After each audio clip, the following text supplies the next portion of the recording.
આજે આપણો ટોપિક જે ડિસ્કસ કરીએ છીએ એ અંતઃસ્રાવની ક્રિયાવિધિને લઈને ડિસ્કસ કરીએ છીએ. હવે અત્યાર સુધી આપણે જોયું કે કેટલા બધા પ્રકારના અલગ અલગ અંતઃસ્રાવોને આપણે સ્ટડી કરી બરાબર, અને એ અંતઃસ્રાવો છે એ અલગ અલગ ગ્રંથિમાંથી આવે છે, કયા ટાર્ગેટ ઓર્ગન ઉપર કામ કરે છે, એની ક્રિયાવિધિ શું હતી, અથવા કહું કે કોના ઉપર કાર્ય કરતા હતા, એ બધું આપણે સ્ટડી કરી. હવે જે આપણે સ્ટડી કરવા જઈ રહ્યા છીએ એ શું છે તો કે અંતઃસ્રાવ આવે છે તો એવી કોષો પર કઈ અસર થાય છે જેના કારણે એક્ટિવેટ થાય છે. જો પ્રોટીન પ્રકારના અંતઃસ્રાવ હોય તો એ કેવી રીતે એક્ટિવેટ થાય છે? લિપિડ પ્રકારના એટલે કે સ્ટેરોઇડ પ્રકારના અંતઃસ્રાવ હોય, કોલેસ્ટેરોલમાંથી બનેલા અંતઃસ્રાવ હોય તો એ કેવી રીતે કોઈ પણ કોષને સક્રિય કરે છે અને એની ક્રિયાવિધિમાં ફેરફાર કરે છે, આના માટે આપણે ડિસ્કસ કરવાનું છે. બરાબર. હવે સૌથી પહેલા વાત કરીએ તો આપણે પહેલા જ સ્ટડી કરીએ છીએ લોકલ હોર્મોન્સ. બરાબર. પહેલા વાત કરીએ છીએ આપણે કોના માટે તો કે અત્યારે આપણે હાલમાં પહેલા વાત કરીએ છીએ લોકલ હોર્મોન્સ માટે.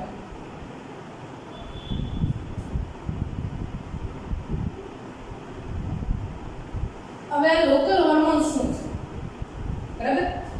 જનરલી આપણે જોયું કે હોર્મોન્સ જે હોય ને એમની કન્ડિશન હોય કે અમુક ટાઈમ સુધી એ વર્ક કરશે. ફોર એક્ઝામ્પલ ઘણા બધા હોર્મોન્સ હોય તો એ અમુક કલાક સુધી કામ કરશે, ઘણા બધા હોર્મોન્સ હોય તો અમુક દિવસો સુધી કામ કરશે, ઘણા બધા હોર્મોન્સ હોય તો વર્ષો સુધી એમની અસર છે એ દેખાડતા હોય છે. એટલે ઇન શોર્ટ કહું તો અંતઃસ્રાવ છે એમની અસર છે એ ઘણી બધી વધારે હોય છે. એ ઉત્પન્ન કોઈ બીજી જગ્યાએ થાય છે અને એમના ટાર્ગેટ ઓર્ગન છે એ બીજા કોઈ હોય છે. બરાબર. સાથે સાથે એક વાત કરું તો અહીંયા આગળ અંતઃસ્રાવો જે છે એ ચોક્કસ રિસેપ્ટરને લઈને કામ કરે છે. ફરીથી એકવાર રિપીટ કરું છું, અંતઃસ્રાવો છે એ ચોક્કસ રિસેપ્ટરને લઈને કામ કરે છે. એટલે કે તમે જે ટાર્ગેટ કોષ જોવો છો એ કોષની ઉપર પ્રોટીન યુક્ત રિસેપ્ટર આવેલા હોય, જો એ કોષ ઉપર ચોક્કસ અંતઃસ્રાવ માટેના રિસેપ્ટર હાજર હશે તો જે અંતઃસ્રાવ એ કોષ ઉપર અસર કરી શકશે, નહીંતર એ અંતઃસ્રાવ કોષ પર અસર કરી શકે નહીં. બરાબર. આ પહેલી એની શરત છે. એટલે ચોક્કસ કાર્ય કરતો અંતઃસ્રાવ હોય તો એ પોતે ચોક્કસ રિસેપ્ટર ધરાવતા ટાર્ગેટ કોષ છે એના ઉપર એ વર્ક કરશે. જનરલી તમે જુઓ તો રિસેપ્ટર જે છે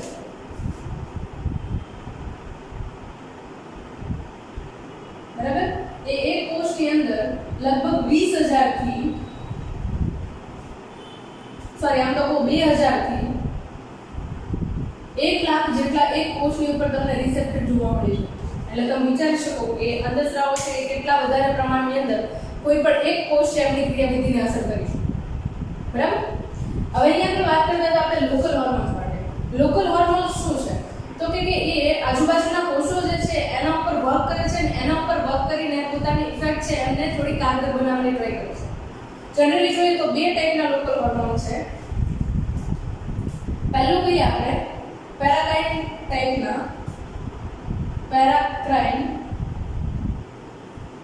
ટાઈપના લોકલ હોર્મોન્સ, અને બીજું આપણે કહીએ ઓટોક્રાઇન્સ. બરાબર. ટાઈપના લોકલ હોર્મોન્સ. પેરાક્રાઇન અને ઓટોક્રાઇન શું છે? પેરાક્રાઇન પ્રકારના લોકલ હોર્મોન્સ એની અંદર તમે જુઓ તો ધારો કે આ એક કોષ છે બરાબર, અને કોષ જે છે એ પોતે પેરાક્રાઇન પ્રકારના અંતઃસ્રાવ ઉત્પન્ન કરે છે. બરાબર. એટલે આને હું કહીશ પેરાક્રાઇન સેલ, પેરાક્રાઇન કોષ, અથવા તો હું એને કહીશ પેરાક્રાઇન સેલ. હવે એ જે છે એની પાસે કેપેસિટી છે કે પોતે ચોક્કસ પ્રકારના અંતઃસ્રાવ ઉત્પન્ન કરે. એટલે એક્ઝોસાઇટોસિસની પ્રોસેસની મદદથી એ શું કરશે તો કે અંતઃસ્રાવો જે છે એમને આજુબાજુનું ઇન્ટરસ્ટિશિયલ ફ્લુઇડ એટલે કે આંતરણીય પ્રવાહી છે એની અંદર મુક્ત કરશે. બરાબર. સામેની તરફ બીજો કોષ હશે જેની ઉપર તમને પેરાક્રાઇન રિસેપ્ટર પ્રેઝન્ટ જોવા મળશે. શું હશે એની ઉપર તો કે એની ઉપર પેરાક્રાઇન રિસેપ્ટર આવેલા હશે. એટલે જેવો પેરાક્રાઇન કોષ વડે અંતઃસ્રાવ છે મુક્ત થાય છે એટલે પેરાક્રાઇન રિસેપ્ટર ધરાવતા નજીકના કોષો જે છે ત્યાં સુધી આ અંતઃસ્રાવને પહોંચાડે છે. એટલે અહીંયા આગળ આ જે રિસેપ્ટર છે એને હું શું કહીશ તો કે પેરાક્રાઇન રિસેપ્ટર.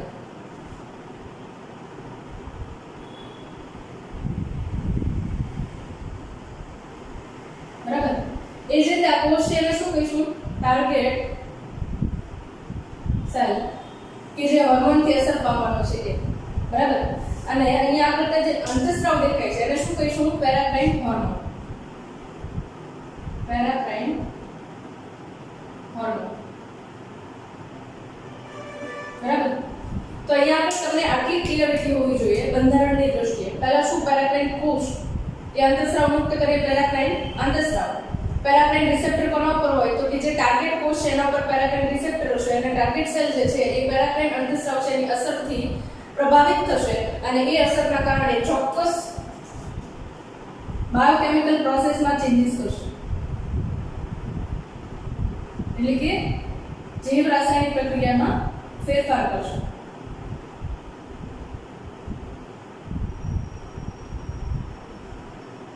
બરાબર? ઓકે, આ જે છે એ પેરાક્રાઇન અંતઃસ્રાવો છે એમનું કાર્ય કરવાની ક્રિયાવિધિ છે. હવે ઇન શોર્ટ કહું કે પેરાક્રાઇન કોને કહેવાય તો કે જે કોષ અંતઃસ્રાવ ઉત્પન્ન કરે છે એની આજુબાજુના કોષો છે એમના ઉપર જો અંતઃસ્રાવ અસર પામતો હોય તો એ લોકલ હોર્મોન છે એનો હું પેરાક્રાઇન હોર્મોન કહીશ. બરાબર? એવી જ રીતે અહીંયા ઓટોક્રાઇન છે એને સમજી લઈએ એટલે તમારો આઈડિયા છે વધારે ક્લિયર થઈ જાય. ફોર એક્ઝામ્પલ અહીંયા આગળ મારી પાસે એક કોષ છે. બરાબર? એનું કોષ કેન્દ્ર છે, એની પાસે પોતાના રિસેપ્ટર પ્રેઝન્ટ છે. જ્યારે કોઈ પણ રીતે કોઈ કોષ છે એ એવો અંતઃસ્રાવ બનાવે કે જેના વડે પોતાના જ કોષની જૈવ રાસાયણિક પ્રક્રિયા બાયોકેમિકલ પ્રોસેસ છે એની ઉપર ચેન્જીસ આવવાના છે. બરાબર? એટલે કે જે કોષ વડે અંતઃસ્રાવ બને છે એ જ કોષ છે એના રિસેપ્ટર સાથે એ જ અંતઃસ્રાવ જોડે. બરાબર? તો આ જે છે એને હું શું કહીશ? ઓટોક્રાઇન સેલ. આ જે છે એને શું કહીશું? ઓટોક્રાઇન અંતઃસ્રાવ હોર્મોન.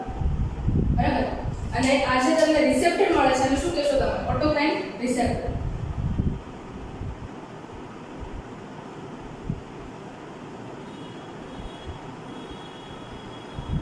બરાબર? અને આ જે છે આપણો ઓટોક્રાઇન કોષ સેલ. બરાબર? હવે અહીંયા આપણે એક એક્ઝામ્પલ લઈએ જેમાં ઓટોક્રાઇન અને પેરાક્રાઇન છે એ તમને સમજાઈ જશે. બરાબર? આપણા હેલ્પર સેલ આવે ટી હેલ્પર સેલ. યાદ રાખજો ખાસ.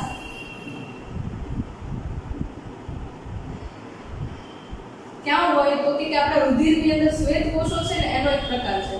શ્વેત કણનો એક પ્રકાર એટલે ટી હેલ્પર સેલ છે. બરાબર?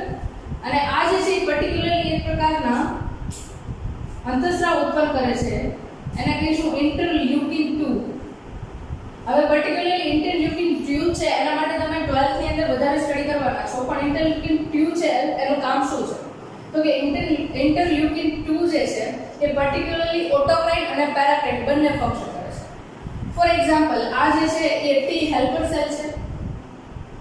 હવે ટી હેલ્પર સેલ છે એમના વડે અંતઃસ્રાવ ઉત્પન્ન થયો જેનું નામ હતું ઇન્ટરલ્યુકિન 2. બરાબર? એ ઇન્ટરલ્યુકિન 2 જે છે એ આજુબાજુના બધા જ કોષો છે એમને સક્રિય કરશે. શેના માટે તો કે ઇન્ટરલ્યુકિન 2 ત્યારે તે સક્રિય બને જ્યારે કોઈ પણ રોગકારક સજીવ છે એ શરીરની અંદર દાખલ થયું હોય અને ટી હેલ્પર સેલને એની ખબર પડી હોય. એટલે શું કરશે તો કે પેરાક્રાઇન પ્રકારે આજુબાજુના જે નેબરિંગ સેલ છે પાડોશી કોષો જે છે એમને સક્રિય કરે છે કે આપણા શરીરની અંદર આ એરિયાની અંદર પર્ટિક્યુલરલી આવા પ્રકારના બહારથી એન્ટીજન્સ છે એ દાખલ થાય છે જેના કારણે બાકીના બધા કોષો છે એ સક્રિય થઈ જાય અને એ સક્રિય બને જેના કારણે સ્ટ્રોંગ ઇમ્યુનિટી. બરાબર? એટલે બાકી આગળ એ કોષોને ઇન્ફેક્ટ કરી શકે નહીં. એટલે આ જે છે પેરાક્રાઇન એક્ટિવિટી છે એ ટી હેલ્પર સેલની દેખાડી તમને. હવે ટી હેલ્પર સેલ છે એમની અંદરથી મુક્ત થતા એ હોર્મોન્સ છે પાછા પોતાના જ કોષના રિસેપ્ટર છે એની સાથે જોડાય. એટલે એ કયા થયા તો કે ઓટોક્રાઇન રિસેપ્ટર થયા. શું કામ એની સાથે જોડાય છે તો કે ફોર એક્ઝામ્પલ આ ટી હેલ્પર સેલ છે એમાંથી આ હોર્મોન નીકળ્યો ઇન્ટરલ્યુકિન 2. ઇન્ટરલ્યુકિન 2 જે છે એ પોતાના જ કોષને સક્રિય કરે છે કે તું તારા જેવી હજી પણ ઘણી બધી કોપી બનાવ જેના કારણે આ બહારથી આવેલો એન્ટીજન છે એની સામે ફાઇટ થઈ શકે. બરાબર? તો આ ઇન્ટરલ્યુકિન 2 જે છે એ ઓટોક્રાઇન અને પેરાક્રાઇન બંને પ્રકારની પ્રક્રિયા છે એની અંદર ભાગ ભજવે છે. ઇન શોર્ટ કહું તો ઓટોક્રાઇન અને પેરાક્રાઇન શું? જો ઓટોક્રાઇનની વાત કરીએ છે તો પોતાના ઉપર ઓટો પાર્ટ્સ છે એમના ઉપર જ ઇફેક્ટ કરે છે અને પેરાક્રાઇન એટલે તો કે બીજા કોષો જે છે એમની ઉપર ઇફેક્ટ કરે છે. બરાબર? આ લોકલ હોર્મોન્સ તરીકે આઈડેન્ટિફાઈ થાય છે પેરાક્રાઇન એન્ડ ઓટોક્રાઇન. આના ઉપરાંત આપણે જે સ્ટડી કરવાનું છે કયા છે તો કે આપણે સ્ટીરોઇડ પ્રકારના અંતઃસ્રાવ છે કેવી રીતે કાર્ય કરે છે એટલે કે વોટર ઇનસોલ્યુબલ અને લિપિડ સોલ્યુબલ હોર્મોન્સ છે સ્ટીરોઇડ એ કેવી રીતે કાર્ય કરે છે એ જોવાનું છે. અને એની સાથે પ્રોટીનના બનેલા અંતઃસ્રાવો કે જે વોટર સોલ્યુબલ છે એ કેવી રીતે કાર્ય કરે છે એના માટે આપણે વાત કરવાની છે. બરાબર? હવે જે આપણે વાત કરીએ છીએ એ અંતઃસ્રાવને લઈને વાત કરીએ છીએ એમના નીચે ધ્યાન, બરાબર? હવે મુખ્યત્વે જોઈએ તો અંતઃસ્રાવ છે એમને 4 પ્રકારની અંદર આપણે વિભાજિત કરીએ છીએ. પહેલા કહીએ છીએ આપણે પેપ્ટાઇડ, પોલીપેપ્ટાઇડ કે પ્રોટીનના બનેલા અંતઃસ્રાવ, બરાબર? તેના મૂળભૂત બંધારણીય એકમ તરીકે એમિનો એસિડ્સ હોય છે. એમિનો એસિડ તમને યાદ હશે, ચેપ્ટર નંબર 9 ની અંદર તમે ભણી ગયા કે અલગ અલગ પ્રકારના એમિનો એસિડ લગભગ જુઓ તો 20 થી 22 પ્રકારના એમિનો એસિડ્સ છે. જ્યારે એ એમિનો એસિડ છે એકબીજા સાથે પેપ્ટાઇડ બનતી જોડાય છે અને જ્યારે શૃંખલા બનાવે છે ત્યારે એને આપણે પોલીપેપ્ટાઇડ્સ કહીએ છીએ, બરાબર? અને આવા પોલીપેપ્ટાઇડ્સ છે એ દ્વિતીય, તૃતીય અને ચતુર્થક સંરચના સ્વરૂપે ગોઠવાય ત્યારે આપણે એને પ્રોટીન પ્રકાર કહીએ છીએ, બરાબર? આના વિશે વધારે ચર્ચા ચેપ્ટર નંબર 9 ની અંદર આપેલી છે, બરાબર? ઓકે, તો સૌથી પહેલો આપણે પ્રકાર લઈએ તો અંતઃસ્રાવ છે એમને લઈને પ્રકાર જોઈએ તો પહેલો કયો ડિસ્કસ કરીએ છીએ આપણે તો કે પેપ્ટાઇડ, પોલીપેપ્ટાઇડ અને પ્રોટીન પ્રકારના અંતઃસ્રાવ. આવા અંતઃસ્રાવ આપણા શરીરમાંથી આવતી કઈ ગ્રંથિમાંથી જોવા મળે છે તો કે આવા અંતઃસ્રાવ છે એ આપણને સ્વાદુપિંડ, ખાસ કરીને તમે જુઓ તો ઇન્સ્યુલિન અને ગ્લુકાગોન છે એ સ્વાદુપિંડમાંથી આવતા પેપ્ટાઇડ પ્રકારના અંતઃસ્રાવ છે, બરાબર? એની સાથે સાથે જોઈએ તો પિટ્યુટરી ગ્રંથિ અને હાઇપોથેલેમસ એમાંથી આવતા જે અંતઃસ્રાવ છે બધા જ કેવા છે તો કે એ પ્રોટીન, પેપ્ટાઇડ કે પોલીપેપ્ટાઇડ પ્રકારના અંતઃસ્રાવ છે. મૂળભૂત બંધારણીય એકમ તરીકે શું હોય તો કે તે આગળ હશે એમિનો એસિડ. એમિનો એસિડ છે એ મૂળભૂત બંધારણીય એકમ તરીકે આવેલા હશે અને એ અલગ અલગ પ્રકારે ગોઠવણ પામીને આ અલગ અલગ પ્રકારના ઇન્સ્યુલિન, ગ્લુકાગોન, પિટ્યુટરી અને હાઇપોથેલેમસના અંતઃસ્રાવો છે, બરાબર? મેઇનલી જોઈએ તો અંતઃસ્રાવો છે એના માટે કી પોઈન્ટ્સ કહી દઉં તમને કે વોટર સોલ્યુબલ છે એટલે કે પાણીની અંદર દ્રાવ્ય છે, બટ લિપિડ ઇનસોલ્યુબલ છે.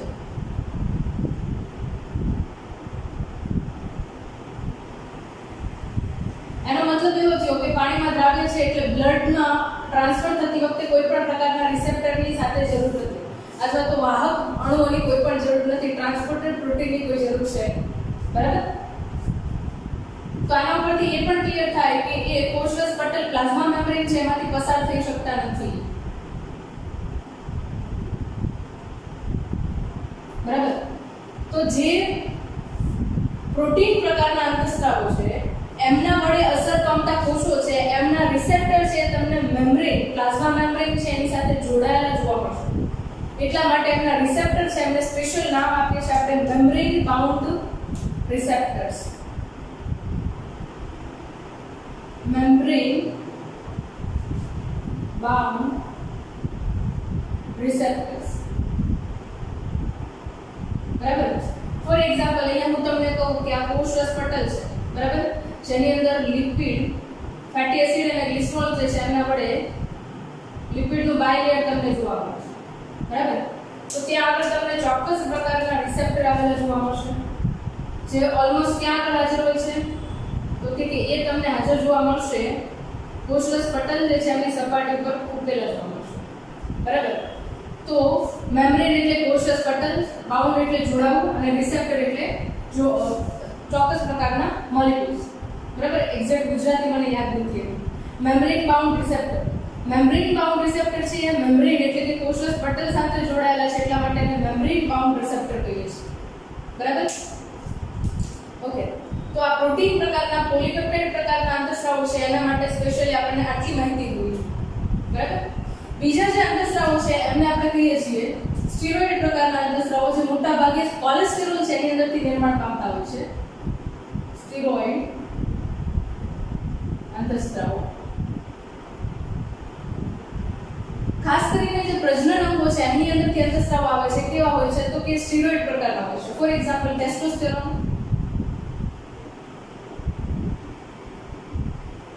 બરાબર? ઇસ્ટ્રાડાયલ,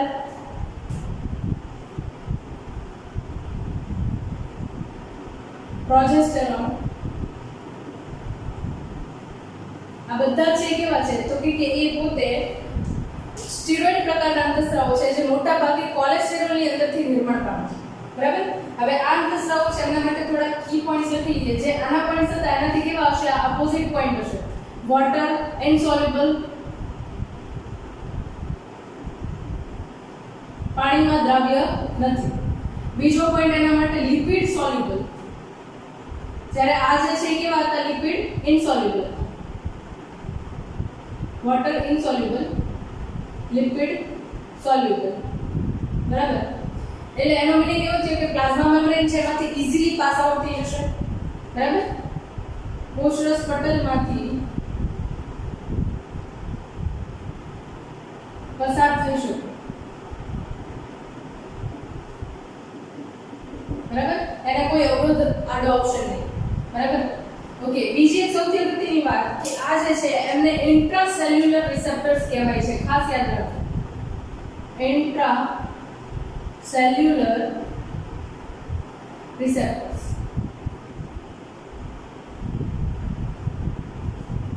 કોષાંતરીય રિસેપ્ટર. બરાબર? એને આપણે કહીશું કોષાંતરીય રિસેપ્ટર્સ. એટલે ખાસ કરીને તમે જુઓ તો એમના રિસેપ્ટર જે છે એ તમને કોષ જે છે એમની અંદર આવેલા કોષ કેન્દ્ર જે છે એમાં રહેલા જનીનિક દ્રવ્ય જે છે ત્યાં આગળ તમને એમના રિસેપ્ટર છે એ આવેલા જોવા મળશે. બરાબર? એટલા માટે આપણે એને કોષાંતરીય રિસેપ્ટર્સ કહીએ છીએ. બરાબર? આના સિવાય બીજા પણ બે અલગ અલગ પ્રકારના અંતઃસ્રાવ આવે છે. ત્રીજા જે છે એમને આપણે કહીએ છીએ આયોડોથાયરોનિન્સ. આયોડોથાયરોનિન્સ. બરાબર? મતલબ કે આયોડિનમાંથી નિર્માણ પામતા અંતઃસ્રાવો. એટલે ખાસ કરીને કહીએ તો અહીંયા થાઇરોઇડ અંતઃસ્રાવો છે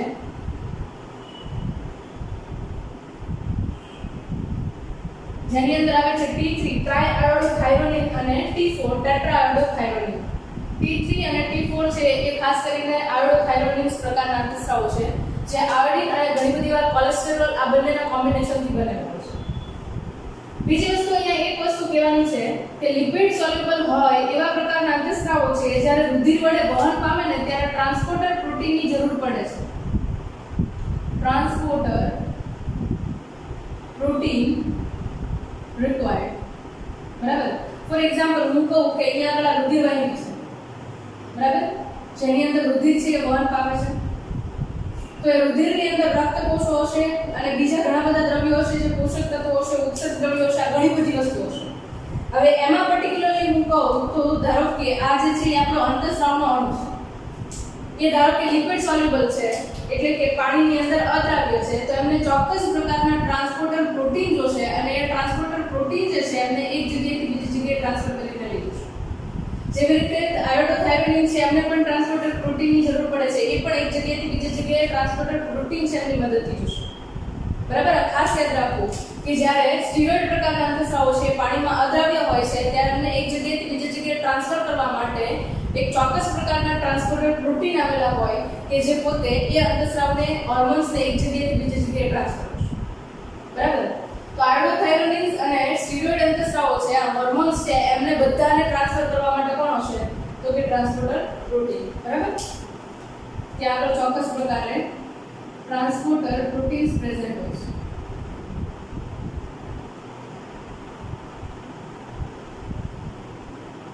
વાહક અણુ, વાહક પ્રોટીન પણ કહી શકીએ. બરાબર? ઓકે, એના પછી લાસ્ટ ટાઈપ જે છે ફોર્થ ટાઈપ. બરાબર? એને એમિનો એસિડ વ્યુત્પન્નો કહીએ છીએ. એમિનો એસિડ વ્યુત્પન્નો. હવે એમિનો એસિડ વ્યુત્પન્નો જે છે એની અંદર શું હોય તો કે મેઇન બેઝ તરીકે કોણ છે? એમાઇનો. બરાબર? એમિનો એસિડ જે છે મેઇન બેઝના ફોર્મની અંદર છે. હવે મેઇન બેઝની ફોર્મમાં તમે એમાઇનો એસિડ જોવો છો અને એ એમાઇનો એસિડ છે એમના ક્રિયાશીલ ગ્રુપ સાથે જ્યારે અન્ય કોઈ પણ ગ્રુપ જોડાય અને એના ડિફોર્મેશનથી જ્યારે કોઈ પણ બીજો અંતઃસ્રાવ બને છે ત્યારે તમે એની એમિનો એસિડ વ્યુત્પન્નો કહેશો. બેઝમાં કોણ છે? એમિનો એસિડ જ છે. બરાબર? એમિનો એસિડ છે તમને યાદ હોય તો વચ્ચેની બાજુ એક કાર્બોનિલ કાર્બન હોય, એક બાજુએ NH2 એમિનો ગ્રુપ હોય, એક બાજુએ કાર્બોક્સિલિક ગ્રુપ હોય, એક બાજુએ હાઇડ્રોજન હોય અને એક બાજુએ R ક્રિયાશીલ ગ્રુપ.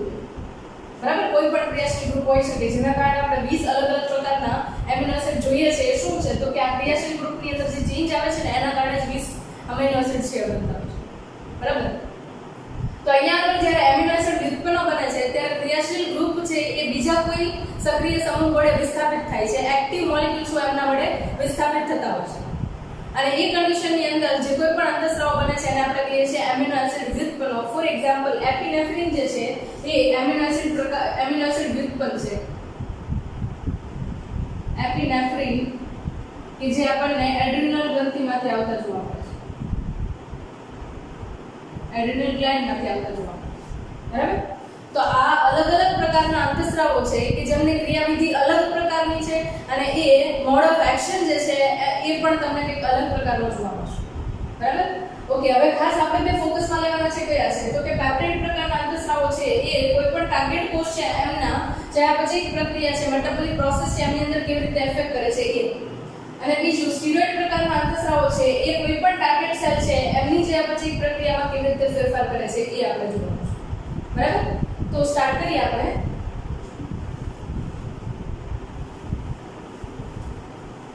ઓકે, ખાસ કરીને વાત કરીએ સૌથી પહેલા પેપ્ટાઇડ પ્રકારના અંતઃસ્રાવો છે એના માટે. હવે પેપ્ટાઇડ પ્રકારના અંતઃસ્રાવો છે એટલે મેં કીધું એમ કે એમની પાસે જે રિસેપ્ટર હશે એ કેવા હશે તો કે મેમ્બ્રેન બાઉન્ડ રિસેપ્ટર પ્રેઝન્ટ હશે બરાબર. આ જે છે હેડ અને ટેલ વાળું ફેટી એસિડ અને ગ્લિસરોલ બરાબર એ તમને સ્વરૂપ અહીંયા આગળ જોવા મળશે. કોષરસ પટલ છે ત્યાં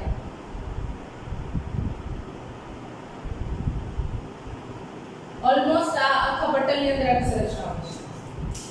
અને એની સાથે ત્યાં આગળ શું હોય છે તો કે કલા જોડાણ રિસેપ્ટર, ગુજરાતીમાં એને કહીએ છીએ આપણે કલા જોડાણ રિસેપ્ટર.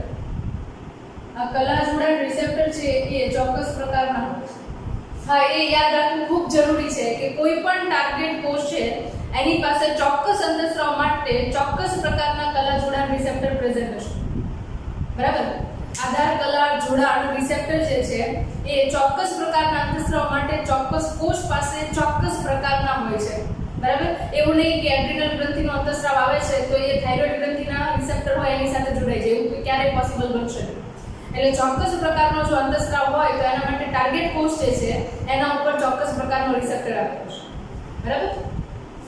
તો અહીંયા આગળ તમે જુઓ તો રુધિર પરિવહન તંત્ર જે છે એમના વડે ચોક્કસ રીતે અંતઃસ્રાવ છે એ વહન પામીને આવે છે બરાબર. અહીંયા આગળ શું હોય તો કે કોષ જે છે ત્યાં આગળ આંતરાલીય પ્રવાહી હોય, ઇન્ટરસ્ટિશિયલ ફ્લુઇડ. એ આંતરાલીય પ્રવાહી જે છે ત્યાં આગળ એ અંતઃસ્રાવ છે એને મુક્ત કરવામાં આવતો હોય છે. ફોર એક્ઝામ્પલ આ આપણો હોર્મોનનો મોલેક્યુલ છે, અણુ છે. હવે જેવો આ અંતઃસ્રાવ છે મુક્ત થાય છે એટલે આંતરાલીય પ્રવાહી દ્વારા વહન પામીને ક્યાં પહોંચશે તો કે આપણું જે કલા જોડાણ રિસેપ્ટર છે ત્યાં આગળ આપણું મેમ્બ્રેન બાઉન્ડ જે રિસેપ્ટર છે ત્યાં આગળ એ પહોંચે.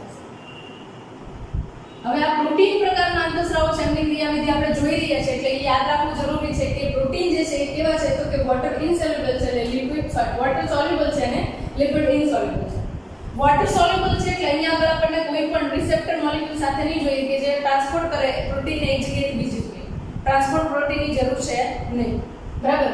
તો અહીંયા આગળ કે ટ્રાન્સપોર્ટ પ્રોટીન વગર અહીંયા આગળ ઇન્ટરસ્ટિશિયલ ફ્લુઇડ આંતરાલીય પ્રવાહીમાંથી વહન કરીને ક્યાં આવશે તો કે જ્યાં આગળ ટાર્ગેટ કોષ છે અને એનો રિસેપ્ટર પ્રેઝન્ટ છે ત્યાં આગળ પહોંચશે બરાબર.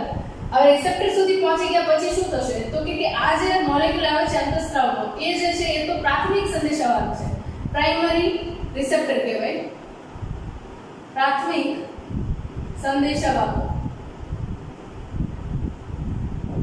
હવે હકીકતમાં બધી જ પ્રક્રિયા થવાની છે કોષની અંદર થવાની છે અને એને સક્રિય કરવા માટે શું હોય તો કે અહીંયા આગળ સ્પેશિયલ ટાઈપના પ્રોટીન આવે જેને કહેવાય જી પ્રોટીન બરાબર. શું કહેશું એને આપણે જી પ્રોટીન કહેશું.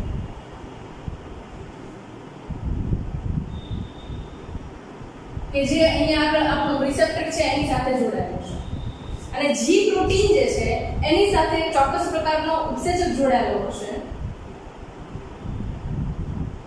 જી પ્રોટીન સાથે ચોક્કસ પ્રકારનો ઉત્સેચક જોડાયેલો છે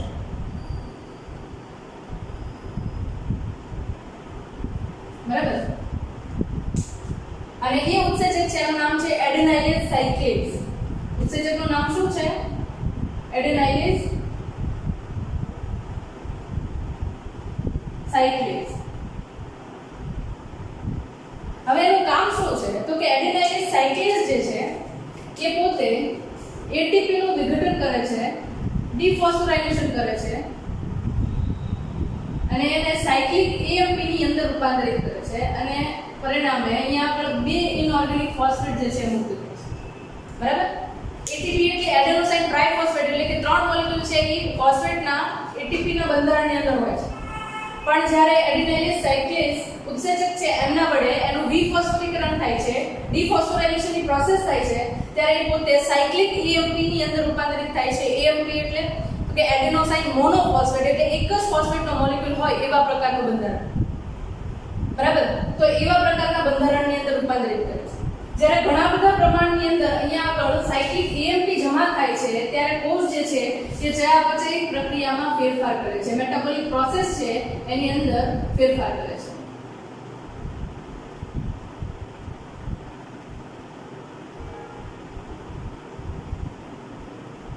ચેન્જીસ ઇન મેટાબોલિક પ્રોસેસ. બરાબર? હવે જેવો મેટાબોલિક પ્રોસેસ છે એની અંદર ચેન્જ આવશે એટલે આપણો ટાર્ગેટ કોષ હતો એમના વડે જે કાર્ય કરવાનું હતું, અંતઃસ્રાવ વડે જે કાર્ય કરવાનું હતું એ થયું. ફોર એક્ઝામ્પલ આપણે એક્ઝામ્પલ તરીકે અહીંયા લઈએ પોલીપેપ્ટાઇડ પ્રકારના અંતઃસ્રાવો છે, એમાંના પિટ્યુટરીનો અંતઃસ્રાવ લઈએ, એન્ટેરિયર પિટ્યુટરી, એમાંથી આવતો FSH follicle stimulating hormone. For example FSH છે એ ટ્રાવેલ કરીને આવે છે. બરાબર? ફોલિકલ સ્ટિમ્યુલેટિંગ હોર્મોન છે એ રુધિર વડે પરિવહન તંત્ર વડે આવે છે, રિસેપ્ટર સાથે જોડાય છે, રિસેપ્ટર વડે અહીંયા આગળ પ્રાથમિક મોલેક્યુલ તરીકે કોણ આવ્યું તો કે FSH છે આ જોડાય છે.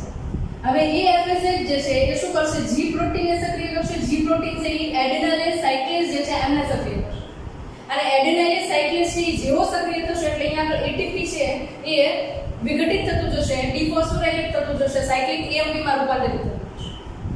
તો અહીંયા આગળ તમે સાયક્લિક એએમપી જે રૂપાંતરિત થતું જોવા મળે છે એ શું છે તો કે દ્વિતીય સંદેશાવાહક છે, સેકન્ડરી મેસેન્જર છે, દ્વિતીય સંદેશાવાહક. હવે ડિપેન્ડ કરે છે કે અલગ અલગ પ્રકારના અંતઃસ્રાવો છે એમના વડે કયા પ્રકારનો દ્વિતીય સંદેશાવાહક બનાવાય છે, સેકન્ડરી મોલેક્યુલ કયો બને છે, સેકન્ડ મેસેન્જર કોણ બને છે. બરાબર? હવે સેકન્ડ મેસેન્જર તરીકે સાયક્લિક એએમપી હોય છે, આઇનોસિટોન ટ્રાઇફોસ્ફેટ એને શોર્ટ ફોર્મ ની અંદર આઈટીપી અથવા તો આઇનોસિટોન ટ્રાઇફોસ્ફેટ આવી રીતે લખે છે. બરાબર? બંને સેમ છે, એમાં કઈ મિસ્ટેક નથી. બરાબર? અને હજી એક દ્વિતીય સંદેશાવાહક હોય છે કેલ્શિયમ +2 Ca+2. જ્યારે કોષની અંદર કોઈ પણ અંતઃસ્રાવ છે એમના કારણે આ ત્રણમાંથી કોઈ પણનું પ્રમાણ વધે ત્યારે એ કોષ છે ચયાપચયની પ્રક્રિયા છે એની અંદર સક્રિય. હવે અહીંયા ટાર્ગેટ મોલેક્યુલ તરીકે હોર્મોન કોણ આવે છે તો કે ફોલિકલ સ્ટિમ્યુલેટિંગ હોર્મોન આવે છે. ફોલિકલ સ્ટિમ્યુલેટિંગ હોર્મોનનું મેઇન ફંક્શન શું છે હ્યુમન બીંગમાં, ખાસ કરીને વુમનની અંદર?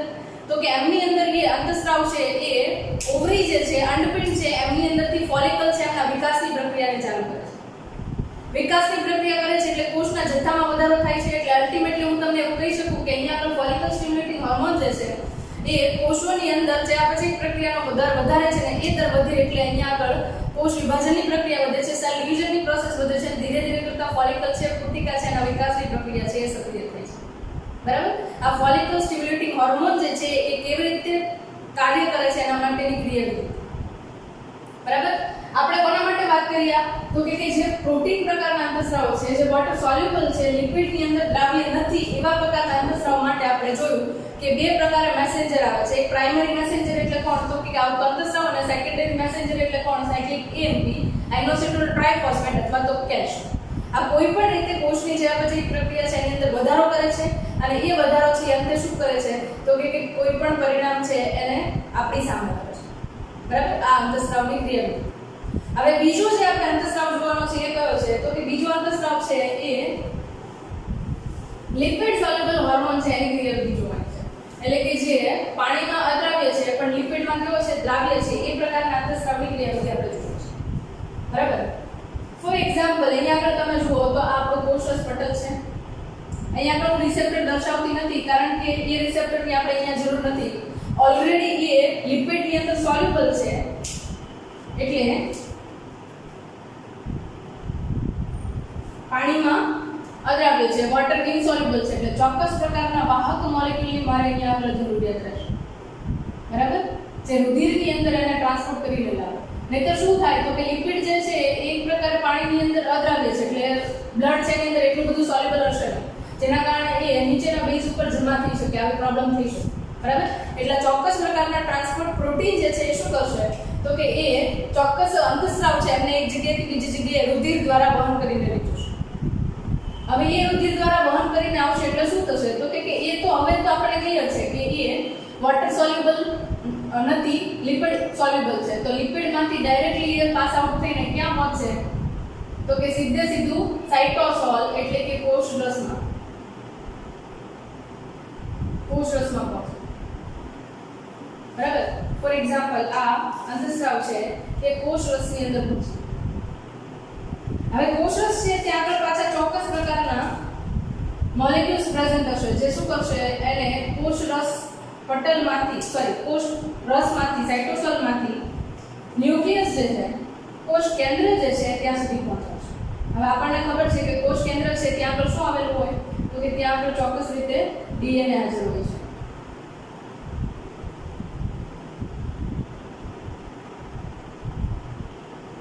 બરાબર, ડીએનએ છે ત્યાં આગળ હાજર હોય છે.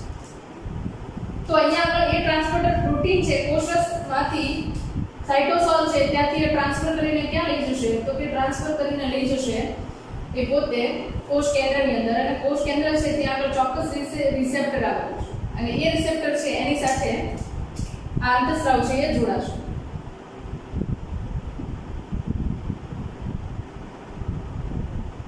અને આ જે આખું નિર્માણ પામે છે એને કહેવાય અંતસ્રાવ રિસેપ્ટર કોમ્પ્લેક્સ અથવા તો સંકુલ. બરાબર, આખું સક્રિય મોલેક્યુલ બને. બરાબર. હવે એ જે છે એ શું કરશે તો કે ટાર્ગેટ કરશે ડીએનએ જે છે એમના વડે નિર્માણ પામતા એમઆરએનએ. એમઆરએનએ ને કહીશું આપણે મેસેન્જર આરએનએ. અને એમઆરએનએ ની અંદર જ્યારે ચેન્જ આવે છે ત્યારે એના વડે બનતું જે છેલ્લે પ્રોટીન છે એની અંદર ચેન્જ આવે છે. અને આ પ્રોટીન કોઈ પણ હોઈ શકે, અંતસ્રાવ હોઈ શકે, ઉત્સેચક હોઈ શકે કે બીજું કોઈ પણ સંદેશાવાહક હોઈ શકે.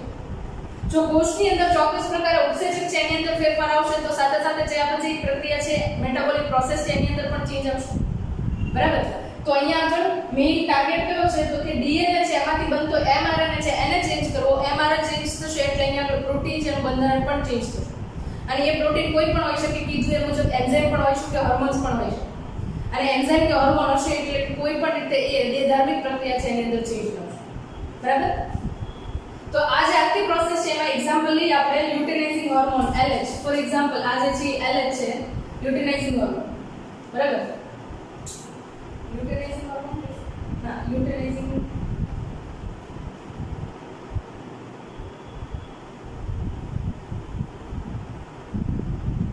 આપણે અહીંયા આગળ લઈએ ઇસ્ટ્રોજન અંતસ્રાવ. બરાબર. કારણ કે લ્યુટેનાઇઝિંગ હોર્મોન છે ફરીથી પિટ્યુટરી ગ્રંથિનો અંતસ્રાવ છે. બરાબર. અને એ કેવો હોઈ શકે તો કે પ્રોટીનનો હોઈ શકે અને પાણીની અંદર કેવો હોય સોલ્યુબલ હોય છે. એટલે આપણું એક્ઝામ્પલ ખોટું છે. એટલે ઇસ્ટ્રોજન અંતસ્રાવ છે એને એક્ઝામ્પલ તરીકે લઈએ. હવે ઇસ્ટ્રોજન અંતસ્રાવ છે એના ટાર્ગેટ કોણ હોઈ શકે તો કે ફિમેલની અંદર ફરીથી વાત કરીએ. અને આ છે ઇસ્ટ્રોજન છે કેવો છે તો કે માદા જાતીય અંતસ્રાવ છે, અને ખાસ કરીને એસ્ટ્રોડાયલ છે એની અંદરથી ફોર્મ થતો હોય. બરાબર. તો ઇસ્ટ્રોજન છે એ પોતે એક સ્ટીરોઇડ પ્રકારનો અંતસ્રાવ છે. સ્ટીરોઇડ પ્રકારનો અંતસ્રાવ છે એટલે અહીંયાથી ડાયરેક્ટ કોષની અંદર દાખલ થઈ જશે, કોષ કેન્દ્રમાં આવી ગયો ઇસ્ટ્રોજન. બરાબર. અને ટાર્ગેટ શું છે અહીંયા આગળ તો કે ડીએનએ છે એની ઉપર ચેન્જ કરવું, એમઆરએનએ ચેન્જ કરવું અને પ્રોટીન છે એની અંદર ચેન્જ કરવું. આનો ટાર્ગેટ છે. આપણે જોઈએ છે કે ઇસ્ટ્રોજન છે મેઇનલી શું કરે છે તો કે ફિમેલ હોય એમની અંદર દ્વિતીય ગૌણ જાતીય લક્ષણો છે, સેકન્ડરી ફિમેલ કેરેક્ટરિસ્ટિક છે એમને એ એન્હાન્સ કરવાનું અથવા તો અપિયરન્સ કરાવવાનું એનું મેઇન ફંક્શન છે. મતલબ કે મેમરી ગ્લેન્ડ છે, ઓવરી છે, પછી બીજી એવી ઘણી બધી ઓર્ગન છે. બરાબર. કે જે ફિમેલની અંદર ફંક્શનલ કરે છે. બરાબર. એ ફંક્શનલ છે એ બધા જ ઓર્ગન છે એમના ઉપર ટાર્ગેટ કરવાનું છે. એટલે મેટાબોલિક પ્રોસેસની અંદર ચેન્જ આવવું, એમઆરએનએ પ્રોટીનની અંદર ચેન્જ આવવું. એટલે હવે પછી શું થશે તો કે એના પછી ટાર્ગેટ ઓર્ગન તરીકે જે કોઈ પણ હતા એમની મેટાબોલિક પ્રોસેસમાં ચેન્જ આવશે. એટલે અહીંયા આગળ ઇસ્ટ્રોજન છે એના કારણે માદામાં દ્વિતીય ગૌણ જાતીય લક્ષણો છે એમને સક્રિય કરવા માટે કોષોને ઉત્તેજિત કરવાનું ઇસ્ટ્રોજન કાર્ય કરશે. બરાબર. અલ્ટિમેટલી શું કરશે તો કે કોષોની વૃદ્ધિ કરશે, અંડકોષ છે એમને પરિપક્વ થવા તરફ લઈ જશે. બરાબર, આ બધી જ પ્રક્રિયાઓ છે એમની અંદર એ બની જશે. તો આ રીતે તમે અંતઃસ્રાવો છે એમને કાર્ય કરતા જુઓ છો. એ લિપિડ સોલ્યુબલ હોય તો પણ આ રીતે કરશે અને પ્રોટીન સોલ્યુબલ હોય તો એની પ્રોસેસ આપણે ઓલરેડી જોઈ ચૂક્યા છે. બરાબર, મારા રીતે તમને ટ્રાય કરી છે એક્સપ્લેન કરવા માટે. તમને જો આને રિલેટેડ કોઈ પણ ડાઉટ હોય, પ્રશ્ન હોય તો તમે કમેન્ટ બોક્સની અંદર કમેન્ટ